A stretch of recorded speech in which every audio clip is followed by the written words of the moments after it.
Olá, e aí, tudo bem? Prontos para mais uma aula? Isso aí! E hoje vamos estudar concordância verbal. Uma aula que eu vou dividir em 3 partes. Então, nós vamos ter o vídeo 1, o vídeo 2 e o vídeo 3 de concordância verbal. Vou deixar todos esses vídeos aqui no link, na descrição, tá? Então, para que vocês possam ter a sequência e assisti-lo com mais tranquilidade. Já que estamos conversando como vai funcionar, lá vai aquele pedido do coração. Não é inscrito no canal? Se inscreve, curta esse vídeo, ative o sininho para receber as notificações, pode deixar os comentários aqui que eu leio e eu respondo, pode ter certeza. E me ajudem a divulgar nas redes sociais para que a gente possa cada vez atingir mais e mais pessoas, alcançar mais e mais pessoas. Então vamos lá! Concordância. Eu vou começar antes da verbal definindo o que significa concordância.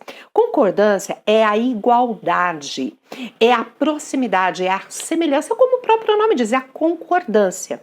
Quando a gente fala em concordância nominal, seria a igualdade de gênero e número. Gênero masculino e feminino, número singular e plural. Entre o substantivo, o adjetivo, o artigo, o numeral e o pronome. Todos eles, o adjetivo, o artigo, o numeral e o pronome, eles são como satélites em torno do substantivo, que seria o nosso núcleo. E eles concordam em gênero e número com o substantivo. Quando a gente fala em concordância verbal, o que significa isso? O verbo, em regra geral, concorda com o sujeito em número e pessoa. O que é número? Singular e plural. E pessoa, primeira, segunda e terceira pessoa. Primeira pessoa, eu e nós. Segunda pessoa, tu e vós. Terceira pessoa, ele, ela, eles e elas. Olha lá o exemplo que eu trouxe para vocês. 2 helicópteros sobrevoaram a região. Tá vendo? Gente, isso daqui é um numeral. Isso é um substantivo, um verbo, um artigo e um substantivo. Olha a minha sequência. 2 está concordando com helicópteros.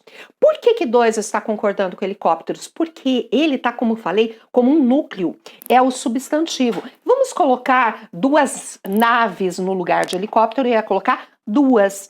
E sobrevoaram. O que está acontecendo aqui? O verbo está concordando com o sujeito.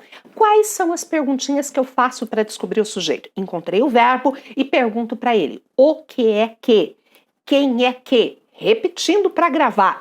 O que é que? Quem é que? Pergunto isso para o verbo, ele me indica o sujeito. E ele tem que estar em concordância com o sujeito. Se são 2 helicópteros, ó, sujeito no plural, tá vendo? O verbo apresenta-se no plural, concordando com esse sujeito que está no plural. De boa? Segue lá comigo. Olha mais um exemplo legal aqui. As nossas 2 amigas italianas nos visitarão em julho. Vamos analisar? Nesta oração, nessa frase, eu tenho 2 núcleos. Núcleos sempre são substantivos e verbos, tá certo? Ó, o primeiro ali, amigas, substantivo, feminino e plural. Concordando com ele, eu tenho o as. Eu tenho nossas, eu tenho 2 e tenho italianas. E nesse momento, olha lá, artigo, pronome, numeral, adjetivo, concordando com o substantivo em gênero e número. Está feito aqui a concordância nominal. E agora, o verbo é visitarão. Quem é que visitarão? As 2 amigas italianas. As nossas 2 amigas italianas. As nossas 2, olha lá, o verbo está na terceira pessoa do plural, concordando com o sujeito que também está no plural. Estamos diante da concordância verbal. Seguindo, concordância do verbo com o sujeito simples. Já falamos como é que se encontra o sujeito, perguntando para o verbo o que é que, quem é que. Quando o sujeito é simples, é aquele que tem um único núcleo, uma única palavra importante. Sujeito simples é aquele que possui um único núcleo. Isso é uma única palavra principal, a mais importante. Na regra geral, o verbo, ele concorda com o sujeito em número, singular e plural, e em pessoa, primeira, segunda e terceira pessoa, mesmo, ouçam, que ele venha deslocado, que ele venha distante. Nós nunca discordamos de vocês. O verbo é discordamos. O discordamos, ó, primeira pessoa do plural. Quem é que discordamos? Nós, tá vendo? O verbo está concordando aqui, certo? Olha o que acontece agora. Sumia na estrada poeirenta a última boiada da fazenda. O verbo é sumia.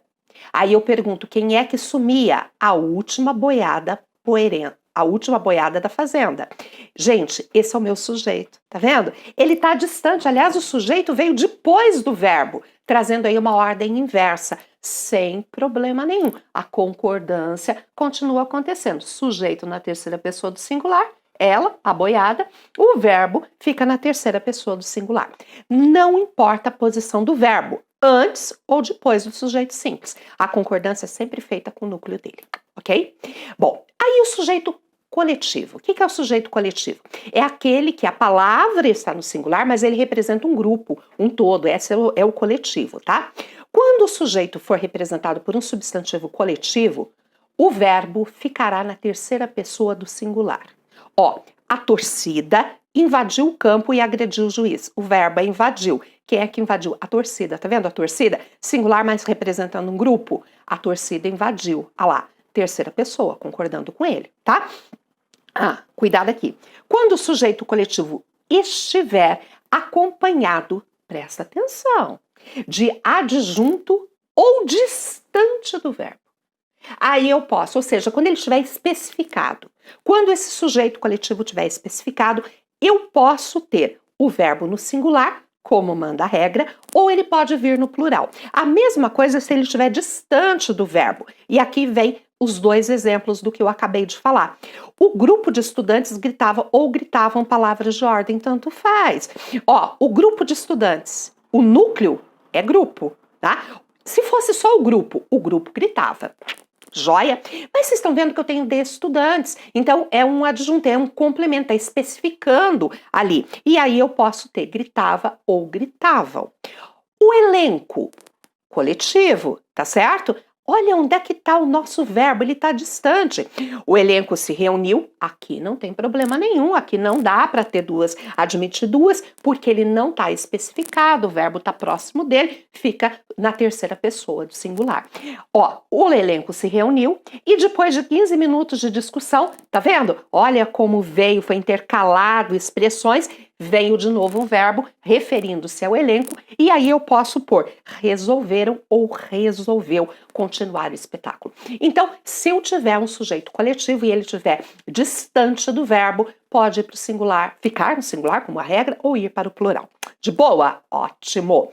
Concordância do sujeito composto. O que é o sujeito composto? É aquele que apresenta mais de um núcleo, mais de uma palavra importante. Quando o sujeito composto estiver posicionado antes do verbo, sujeito composto antes do verbo, ele fica no plural. O caminhão e o ônibus deslizaram na pista. Qual é o verbo? Deslizaram. Quem é que deslizaram? O caminhão e o ônibus. Estão vendo? Ó, dois núcleos, sujeito composto, concorda com ele, vai para o plural, de boíssima. Agora, o verbo pode ficar no singular, principalmente em dois casos. Quando os núcleos do sujeito composto são sinônimos ou estiverem numa situação enumerativa, gradativa. Olha só, reinava ou reinavam, lembra que pode os dois? Quem é que reinava ou reinavam? A paz e a tranquilidade são sinônimos. Então eu posso deixar no singular ou no plural. A angústia, a inquietação, o desespero, ó, vai colocando na gradação, a angústia, a inquietação, o desespero, a coisa está crescendo, né? Então, em gradação, pode ser tanto crescente quanto decrescente. O verbo pode ficar no singular ou no plural. De boa? Muito bom.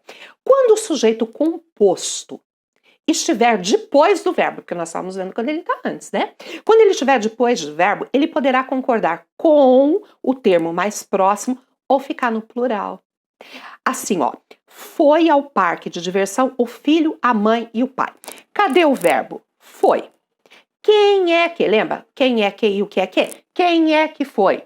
O filho, a mãe e o pai. Esse é o meu sujeito composto. Então, o que eu posso fazer? Olha aqui, neste caso, eu trouxe o verbo para a terceira pessoa do singular concordando com o elemento mais próximo, no caso aqui o filho, tá? Sujeito composto, ele está depois do verbo, O verbo aqui está na terceira pessoa do singular concordando com o filho.